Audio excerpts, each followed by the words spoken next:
Hi everyone, and welcome back to the channel, Alicia. So I was starting to record this and then I realized that I had the year for this wrong, the year in the title and the thumbnail for this book tag wrong. So yeah, that was fun. I had to redo that. But as you can tell from the title and the thumbnail, this is the Valentine's Day book tag, and we're putting this up like a week, just under a week before Valentine's Day. Like the Tuesday before Valentine's Day, because it's on a Friday, but I didn't want to put it up after. But anyway, this is an original book tag in the sense of I came up with the prompts on my own. I'm sure there are a lot of other Valentine's Day book tags out there with very similar prompts. I just kind of wanted to do one of my own and have, just because like I like the idea of romance, but a lot of the book tags that I was finding were, they were very, very specific to the romance genre, and kind of looking at my bookshelves and looking at the books I've read, I have read a lot of romance books, but a lot of the books that I've read, it's been more so that the romance has been a subplot or a very important secondary plot, but it's never really been the main plot. So this is an original book tag. It's not unique at all, and I'm sure that the prompts are not fully unique in it. They're not unique in and of themselves. But like I said, there are other book tags out there like this.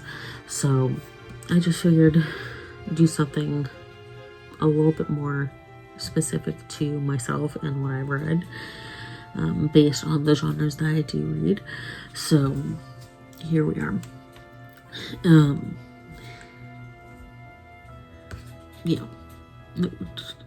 Jeez, words. So to get into this video, let's start off with the prompts. As usual, the prompts and then my answers are down below in the description. So let's finally get into this.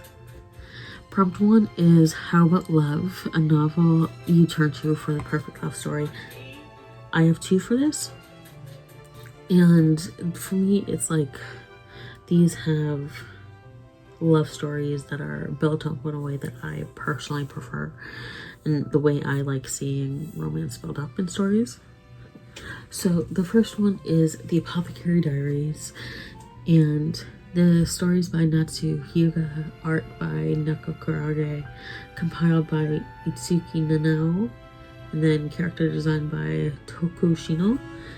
And I have not finished the manga. I only have like the first 4 of the manga, but I have finished what's available of the anime, the first 2 seasons, and I cannot wait for the second season. Like, this has a chokehold on me, and I feel like this is kind of like a slightly stereotypical love story with Mao Mao and Jinchi, but it's like, it works, and it's done in a way that I like the way I kind of describe this is that I kind of think, like, this might be a little bit sacrilegious, but like I kind of think that they are a better version of what Tamaki and Haruhi are in Ouran High School Host Club. Took me a second to get there. Like, I love Ouran High School Host Club and that romance. It's like kind of fun high school romance, but I feel like they kind of are like a step up from that, partly because of maturity. Like, they both had to be mature despite being like 17, 18, 19, you know, and they're both very mature, and like it's dealt in a way that is mature but also still fits their personalities. So I really like their romance, and I'm also going to be trying to put the books away as I go, just to make it a little bit easier on myself. And then the second book that I have for this prompt is Heaven Official's Blessing, and I am currently at the time I'm recording this, I'm currently in the middle of my reread for it, and then I don't know if it'll be up by the time this video is up or not, or around when this video is up. I don't know. We're just going with the flow. But again, I am in the middle of my reread for this, and again, like, this part of it is the fact that Hwa-chang and Ji-liang are adults. They're fully formed adults, so that's something that I appreciate. And then also part of it too is the fact that there's a lot of emotional maturity with these characters, which I don't think we get a lot even in adult non-spicy romances. Like, there's not always a lot of emotional maturity, which in some cases is fine, but when it's just like book after book after book that has very little to no emotional maturity and they're adult characters, that's when it's like a little bit tiresome. So this, like, oh, let's get some descriptions. For the Apothecary Diaries, you're following Mao Mao, and she essentially gets kidnapped and sold off to the rear palace of the emperor, and she is working as a servant, and then it's discovered that she's literate, that she can read and write, and then she's hired on as an assistant to Jinji, and then also as a poison tester for one of like the main concubines of the emperor. And then with Heaven Official's Blessing, you're following Ji-liang, who has ascended to godhood 3 times, and you're following the 3rd time he's ascended, and he's building up like the rapport again with the other gods, and then also he's on this journey to try to figure out what is going on with the mortal realm and like the ghosts and demons and stuff. And he's working alongside some of the other gods, as well as somewhat mysterious figure in Salon. So that's what we're following in Heaven Official's Blessing. So give me one moment. That was all for the first prompt. So the second prompt is One True Pair, What OTP, and this is favorite book couple. And for me, I mean, it very well could have been Hwa-chang and Ji-liang. I had like so many options for this, and that was the first one that came to mind, but I didn't want to like keep using that because I did have more of Heaven Official's Blessing in later prompts. And then this was the second one that came to mind, Under the Oak Tree by CG Kim, and honestly, it's Maxine Rifton. Honestly, like, they're so sweet. Like, they don't have like the best start to the relationship, and it's a little bit rocky, but like they're slowly starting to work through it and work through their differences and also figure out like their relationship. So in this, you're following Maxie, who is the daughter of a very powerful duke, but she's been kind of like held away behind closed doors because she has a stutter, and she's then married off to a knight who had a lowly birth at first, but then climbed the ranks pretty quickly, and we're following their love story. So the next prompt is Enemies to Lovers, your favorite book with this trope. Now for me, I want to preface this by saying that most of the books that I've read, whether it's within the romance genre or using romance as a subplot or subgenre, most of the books that I've read have not done this trope justice, and I think many tropes or many books do not do this trope justice. And I think at best, many of the books that are promoted as enemies to lovers, I think at best they're rivals to lovers. And I think it's because, like, for me at least, from what I've seen and snips I've read of, like, a lot of the times it's one-sided, and it's like, for me, the way I understand enemies to lovers is like both sides have to hate each other. It can't be like a one-sided hate. It can't be like it can't be one-sided hate and then the other person pretends to hate the other but secretly loves them. Like, it can't be like that. Like, both sides have to hate each other, like really hate each other, and then we have to develop a love from there. And it's like, it's not even just that they can hate each other, that they have to hate each other. It's like they have to be on opposing sides of something, and it's like a step up from rivals to lovers, where it's like they were like enemies to lovers. They have to hate each other. They're actively fighting each other against something, and not just kind of like angsty wordplay, you know, because it's like in a lot of like the academic romances, that's just rivals to lovers. Because most often than not, like those ones especially, it's like one side is hating the other and then the other side is pretending to hate them but secretly really likes them. So anyway, I just wanted to preface that a lot of the ones that I've read and read snippets of and have seen and have seen people talk about and review, most of those are not enemies to lovers. Like they have to really hate each other. They have to be like on opposing sides. Like think of it like two kingdoms. It doesn't always have to be kingdoms, but think of it like two kingdoms. They're fighting against each other. They hate each other. They have no reason to like each other.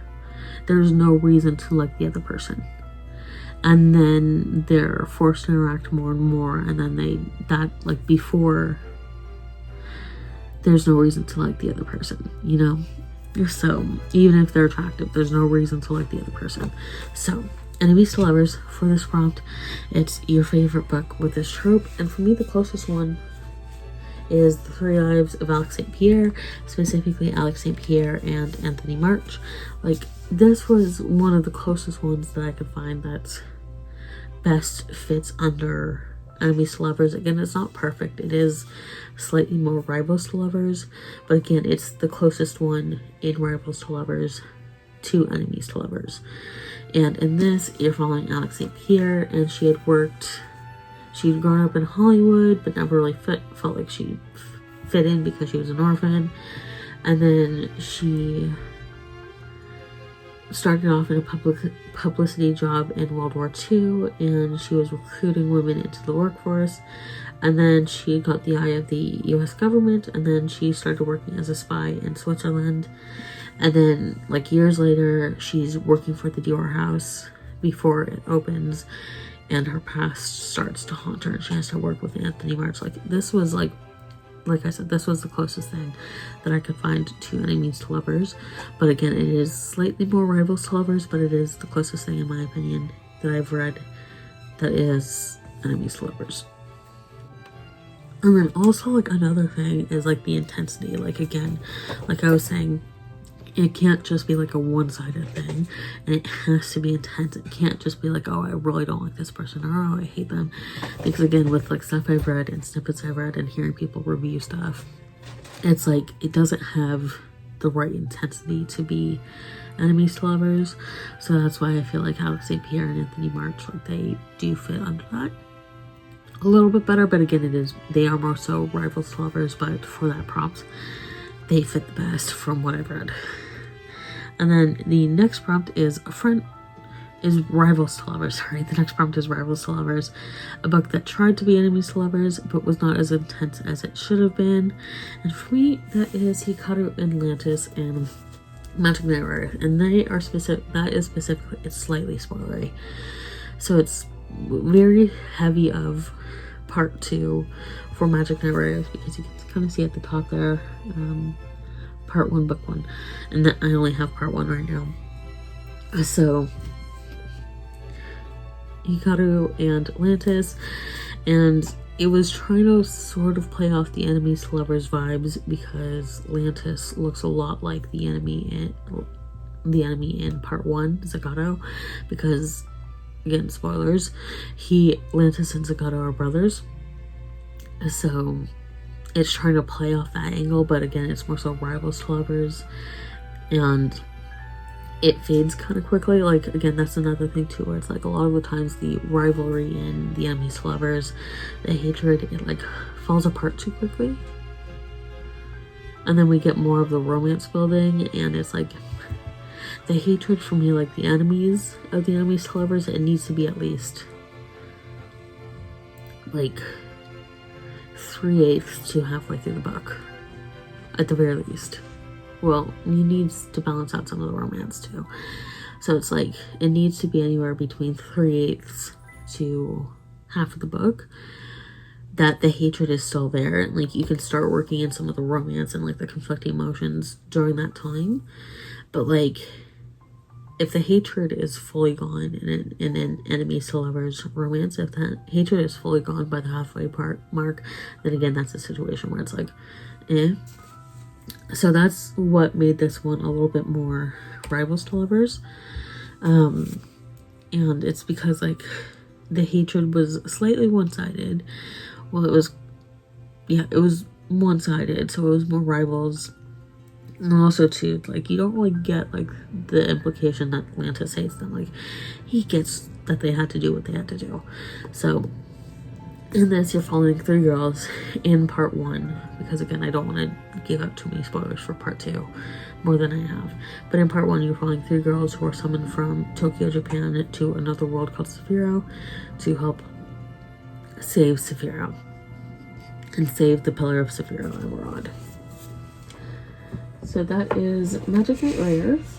Okay, there we go. And then the next prompt is Friends to Lovers, a book with a nice, mostly easy romance. And I personally really do like Friends to Lovers. Like, I like Rivals to Lovers, I like Enemies to Lovers, but I also like Friends to Lovers because it's like, part of it is you know what to expect with Friends to Lovers. You know what to expect with romance just in general. But with Friends to Lovers, you know that there's not going to be a whole lot of avoidance of the romance parts. Where it's like with Enemies to Lovers, with Rivals to Lovers, there's a lot of avoidance of it. And it's like, okay, we know they're going to get together in the end, so just put them together. So that's like a large thing with my issue as well, with a large factor into my issue with Enemies to Lovers and Rivals to Lovers. Where it's like, again, it's over too quickly because it's like, we know they're going to end up together, but at the same time, it's like, it needs to be done in a way that it doesn't feel quick, but it's quick depending on the length of the book, you know, and if it's a series, depending on the length of the series. So anyway, so Friends to Lovers, it's like, it's very easy what to expect, very minimal stakes. And with this one, it's Fu and Ferio and Magic Knight Rares, and this one is book 3. But with them, it was like very easy. There were some slightly strained times, which, you know, can happen with Friends to Lovers, and I would expect that with that kind of a trope.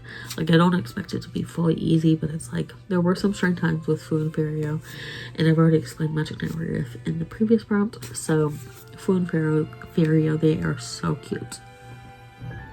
The next prompt is Roses, a book with a stereotypical but nice romance. And with this one, it's more so along the lines of like, it does a stereotypical romance plotline in a good way. It's stereotypical, but you can and it's stereotypical for a reason, but you can appreciate it, and it does it in a good way. And for me, it's the Apothecary Diaries. And something I'm trying to do with these prompts is, if I'm mentioning books multiple times within these book tags, I'll show, if it's a series, I'll show the second, third books, depending on how many times I mention it. So, I already described this one, but Momo and Jinchi, I mentioned earlier, like, they have kind of that Tamaki and Haruhi dynamic, that kind of stereotypical, like, black cat girl and golden retriever boy dynamic. And I feel like this one does it a little bit better, like I mentioned, just because it's like, it gives them a little bit more emotional maturity, or at least the right amount of emotional maturity for their age and their time period and where they are. So this one, the Apothecary Diaries, I love them so much. So the next prompt is Chocolate's a deliciously sweet comfort romance book. And like, there are multiple, there's like at least 2 romances in this book, and or in this series that I'm about to mention, there's at least 2. And there are some other more subtle ones, some more tragic ones, but it's like, there's one that ends up happily, there's another that ends up tragically, there's a third that was like one-sided, ends up tragically.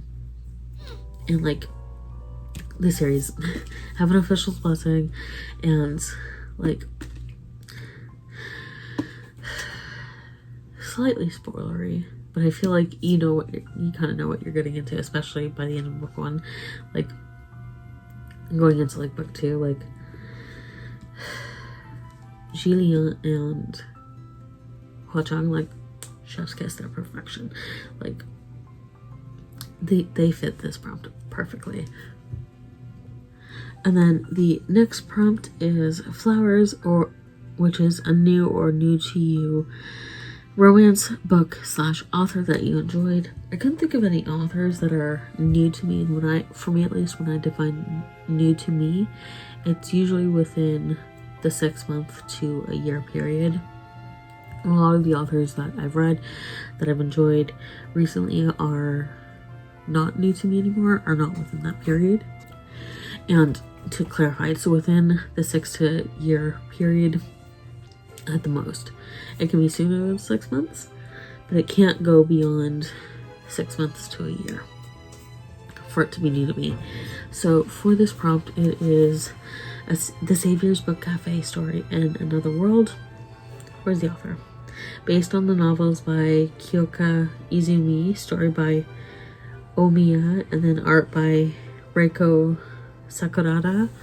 Like, I really enjoyed this one. This one's definitely a good cozy, I mean, I've only read the first volume.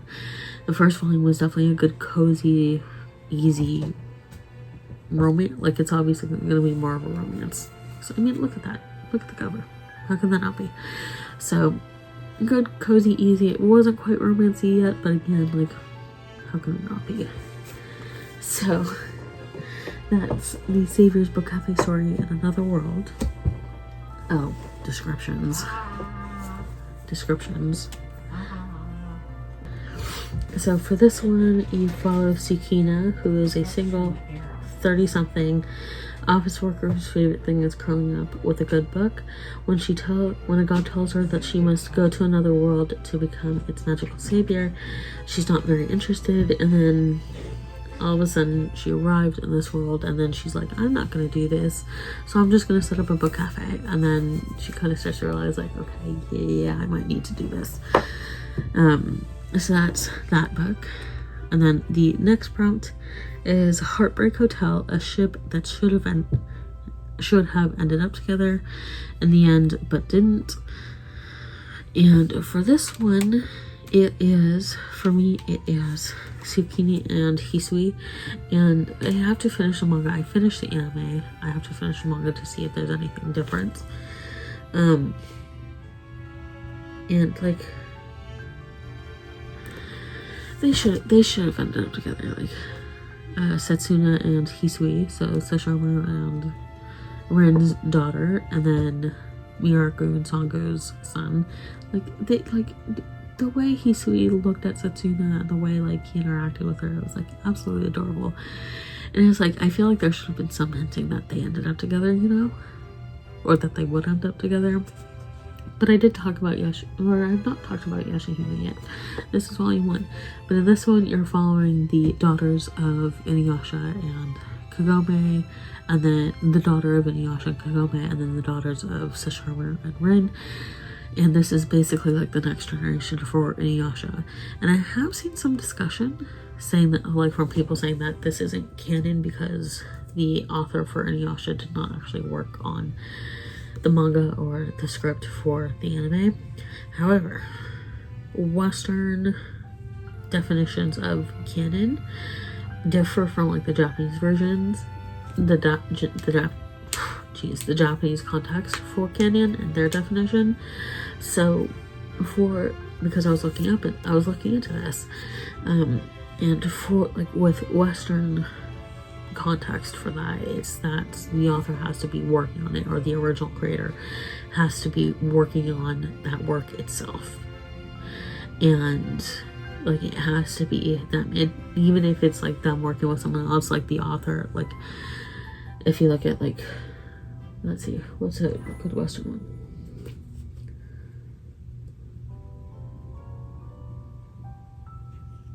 Okay, so, like, Charles Dickens is popular. So let's take a look at Christmas Carol. For a sequel to be a canon sequel to A Christmas Carol, Charles Dickens would actively have to, I mean, he's dead now, but he would have had to actively work on a sequel to Christmas Carol for it to be considered canon in Western world. But with the Japanese, it might be the same with other Asian countries, but with the Japanese, they just have to, like, the original author just has to be like oversee it. They don't have to be directly working on the work. They can oversee it, and they can give their input, which is what the mangaka Rumiko Takahashi, she was overseeing a lot of it. She wasn't directly working on it, but she was overseeing a lot of it and giving her input and opinions. So this is canon because it fits within the Japanese context of what canon means. So this is canon. Like, there's a part of me that just kind of like the idea of it's fan fiction or like approved fan fiction, but it is technically canon. There are things within the series, at least based on the anime, there are things within it that I do not agree with, but at the end of the day, it's canon, and we can fans can write fan fiction. There's fan fiction for a reason. Fans can write fan fiction, kind of reworking some of that stuff based on their preferences. Like, there's some stuff in this that like I do not agree with, and that should have been handled differently. But at the end of the day, like, we got a sequel. It was overall a very decent sequel, again, basing it off the anime. So it's like, I'm not mad at it, but there are definitely things that they should have done differently. So, following the daughters of Inuyasha and then Rin, and then the daughter of... Following the daughter of Kagome and Inuyasha, and then following the daughters of Shuru and Rin. There we go. Boy, the next prompt is 2 tickets and a candy cart, and this one is a ship that did not end up together, but you were okay with them not ending up together. So the previous prompt was they should have ended up together in the end. This prompt is you're okay with them not ending up together in the end. And for me, this would be like Umi, and there are 2 ships that I had Umi in for this, and it was Umi and Ascot, and then Umi and Clef, and like for very different reasons. But I'm kind of glad she didn't end up with either. But like, there is a part of me that would have liked her to end up with someone, but like at the same time, like I said, like I don't mind that she didn't end up with someone, because it's like, one, it leaves it open to interpretations for fans, and 2, it's like, just because like your friends get together and get married or end up in relationships doesn't mean you have to. So it's like, I am glad that like she didn't. So I don't know if I mentioned it, but it would be Umi and Clef, and then was one ship, and then Umi and Ascot was the other ship that I liked her in. So these 2, like them, like I am glad, like I am all for people or like female characters not ending up in relationships at the end. You know, sometimes it's nice, and part of it too is that since Hikaru was more of the main character within Magic Knight Rare Earth, and since it is a romance, you would expect her with someone. Like, it does take a little bit with Magic Knight Rare Earth, but that's totally fine. But again, like, because Hikaru was more of the main character, you wouldn't necessarily expect everyone to end up in relationships, you know? Just like the main character. Okay. And then the next prompt is Valentine Blues, a romance that made you sad. And this one is going to be slightly spoilery. I'm not going to mention too much of what happens with this couple. One, partly because I do know what happens with one character, and 2, I just don't know what happens too much with the other character yet, because I'm in the middle of my read of the series. And it's Heaven Official's Blessing, specifically Qingxuan, the Windmaster, and then Mingyi, the Earthmaster. There was something there. There was an energy there. Like, there was something there. And I loved it. But at the same time, from what I was reading and from what some of the stuff that was starting to be implied, it was so heartbreaking. Again, I got up to volume 4, and now I'm in the middle of my reread for the series, as well as getting into volumes 5 through 8. So it's so tragic. Like, I just wanted them to be happy, and in my mind they are. So again, that's the great thing about fanfiction, like I was saying. And honestly, like I said, I did get some spoilers about one character, which I'm kind of mad about. Like, I like seeing some of like the spoilers because I had to look into it a little bit. Seeing some of the spoilers, I understand why it ended up being that way, but at the same time, it still makes me sad. It still makes me upset. So, like, in my mind, they're both okay. They're both happy, you know? And then the very last prompt is love triangle. Do you love or hate this? And then what's a book you read with one? And it doesn't have to be like a recent book you read. For me, I usually hate love triangles just because, like, at the end of the day, you know who's ending up with who. First off, like, you know, like with most romances, you know that there's going to be a couple at the end of it. And with love triangles, you kind of know who's going to end up with who. And sometimes it's on the cover with who's shown on the cover. Sometimes it's like who's mentioned in the description or the synopses. And sometimes it's just, you know, right off the bat who once the main characters met the two people who complete the love triangle, like, you know who they're gonna end up with. And it really bothers me because it's like, it's most of the time, kind of like with enemies to lovers, most of the time it's not done well, or it's not done in a way that genuinely benefits the plot. Actually, a book that I can think of was, I read this years ago when I was in high school. It was the Tiger's Curse series, and with that one, like, the love triangle was like Kelsey, Ren, and Keyshawn. Like, I read it years ago, and I would not reread it. Like, it was a time in my life. I'm happy with it, but I would not reread it. And there are some slight issues with it, not like bad issues, well, somewhat bad, just like kind of like the white savior trope deal, which not the best thing to have in a book. But again, it was of the time, live and learn, you know. And the thing is too, is like, I past 5 years discovered that there was like another book added on to the series, which was like so many years too late. And also too, it's like, you kind of got that story referenced at the end of the main trilogy, the main series. I think it was like, no, made 4 books. It's basically referenced at the end of the series. And it's like, unless it was gonna like bring those two characters in that most recent book, unless it was gonna bring those two characters back to the present, to where the other two characters are, I don't want to spoil too much, but like, it's been years. I kind of don't recommend reading it at this point because it is kind of dated. But like, unless that most recent book, like I was saying, unless the two characters who are focused on in the latest book were brought back to the other two characters, brought to modern times and brought back to those other two characters, like, I don't think it was worth it to actually read it. Like, and I'm not going to. So it's just like, and like that last book, it was focusing on like that specific romance between those two characters. When you got that referenced in a letter, again, I don't recommend reading it. Like, it's not that I don't recommend reading it, it's just like, it's not worth spending time on, considering that it is a little bit dated, even though it was like early 2010s, like late 2000s, early 2010s, like, and then the last book came out in like the late 2010s. So that's why it was just like, it was like a decade too late, just under a decade too late.